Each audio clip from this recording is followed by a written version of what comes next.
Hello and welcome back to my channel. My name is Kathleen and I help busy, overwhelmed parents understand their child's frustration with dyslexia so they can support, empower, and encourage them. Today, I am going to be sharing 7 areas of difficulty for a dyslexic. We all know that dyslexics have advantages and disadvantages. So today we're going to be talking about those 7 pockets of disadvantages. So if you want more information about this video is for you. Let's get into it. With dyslexia, we know that it is something that you are born with and you have your entire life. Dyslexia changes as you get older. So it might not be as big of a problem reading once you're older, but dyslexia can affect other parts of your life. Most people understand dyslexia that it just affects reading and writing, and that's it. I wish that were true, but it's not. Dyslexia affects so many different parts of your life, and today we're going to talk about 7 of those. The first area of difficulty is the one most people understand, which is reading, writing, and spelling. Yes, this is an area of difficulty for most dyslexics, unfortunately. But there are strategies and key ways to help a dyslexic with this, and the best way is a structured literacy program.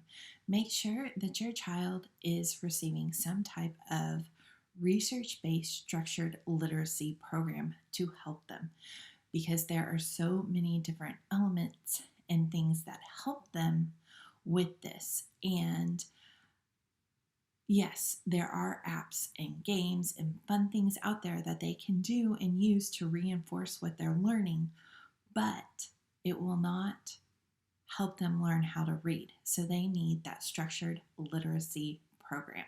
I'm going to go ahead and link a video that talks about a structured literacy program, the one that I took and the one that I'm certified to teach in. So I'm going to link that for you here.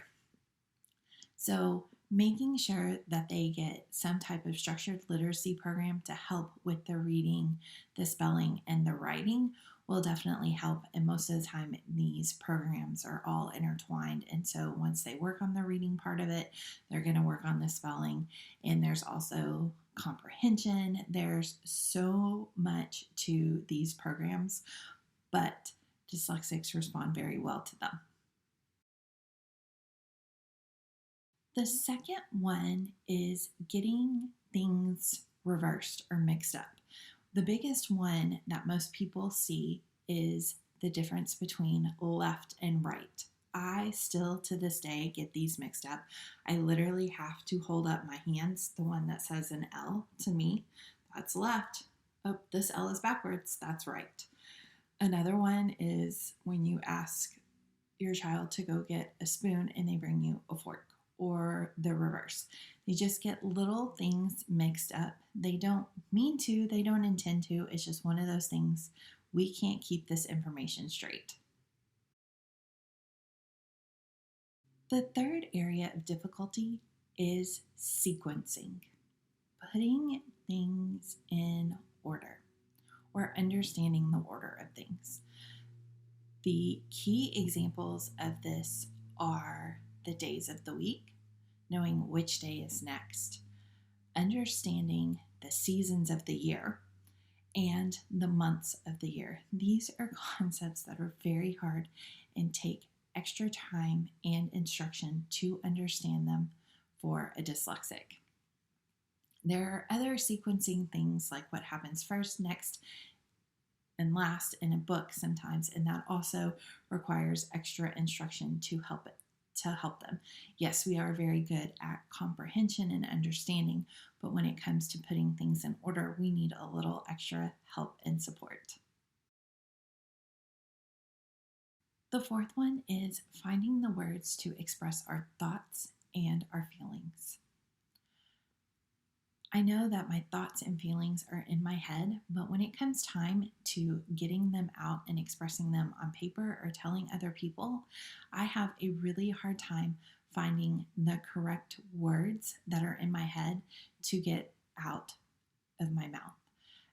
I struggle with expressing my feelings. I keep them bottled up. I also have a hard time expressing really what I want to say. So when it comes time to writing things, I literally just am like, I have all these ideas. I can't wait to share them with you. What are they? Yay, when it comes to writing. This is just one of those areas. And I feel like it has to do with the path that information takes in our brain. Our information is processed in a much different way than other people's. And so a lot of our information is processed on the right side of the brain instead of the left side of the brain. So it takes a much longer journey through our brain to get this information out. And so information could be lost and misunderstood when it's taking that journey compared to others. The fifth area, which really covers the fifth, sixth, and seventh area, is executive functioning. So, most people don't realize this, but dyslexics struggle in the area of executive functioning. We need extra help in this area, and we need to be taught specific and explicit instruction on how to do certain things. So, the first two I'm going to talk about is organization. Dyslexics struggle to organize things. It can be a huge mess, anywhere from not being able to know where their homework is, just lost. They know they did it, but they can't either find it in their backpack, they left it at home, it's somewhere. So they need a specific organizational strategy put in place to help keep everything in place. I know that I was taught a specific organizational strategy, and once I was taught that, I did it all the time, and it helped me keep everything organized. I literally had in college a notebook for every single subject, and I had pocket folders in there, so if I was given a handout in class, that I wouldn't lose it. I would put it in there until I could get to a 3-hole punch and then put it exactly where it needed to go. I know that I also learned to use one notebook and not a spiral notebook because papers could rip out and notes could get lost, but one of the bounded notebooks to keep all of my ideas and thoughts for one class together so I wasn't running all over the place. And so organization is one of those areas we need a little extra support and to be taught how to do it. The other one is time management. Wow, yes, time management is something that is difficult for a dyslexic.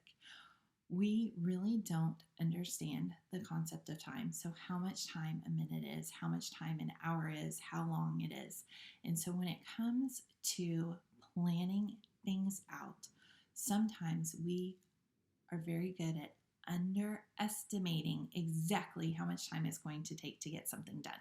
I know that I am guilty of this all the time. I'm just like, oh, this will take 30 to 45 minutes. 3 days later, I'm still working on the same project. I do not realize how much time it's going to take. And so when it comes to planning out projects, I think it's only going to take 2 or 3 days to get the whole thing done, when in reality, it's going to take at least half a month. So time management is something that is very difficult for a dyslexic. The sixth area is working memory.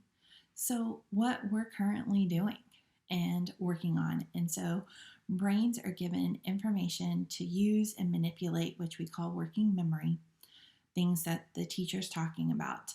Unfortunately, with a dyslexic's working memory, we most of the time are only able to hold 3 or 4 facts, where a non-dyslexic brain is able to hold 7 pieces of information in their working memory. So we are already at a disadvantage because we can't hold as much information as others can. And then most of the time, once we do have this information, and we try to attach it to something for long-term storage, we will attach it to the wrong information, causing us to get confused and not being able to recall that information. So sometimes we do misunderstand information that we are taught, and it has to be retaught so we understand it. The seventh area is short-term memory. Dyslexics have a hard time with short-term memory and remembering the information that we've been taught that day and the short-term things. When it comes to long-term memory, we have a wonderful long-term memory and can recall more information than most people can. But when it comes to short-term memory and things that have just recently happened, it is much harder for us to remember all that information. And so this is another area that dyslexics struggle in. And so as you can see with the executive functioning and other information, that it's not just the reading and spelling and writing, that we actually have areas that we need extra support and strategies to help us overcome. I'm not saying that we can't overcome it. We just need extra time and support to learn how to do these. I know that with the executive function, I had a lot of instruction to help me with that area, and I find it fascinating to help. And one of the big things I love spending my time on and learning is how to be more efficient as a business owner, as a person. And so I'm constantly listening to people on how they are more productive, and I will take little pieces of information from them to help.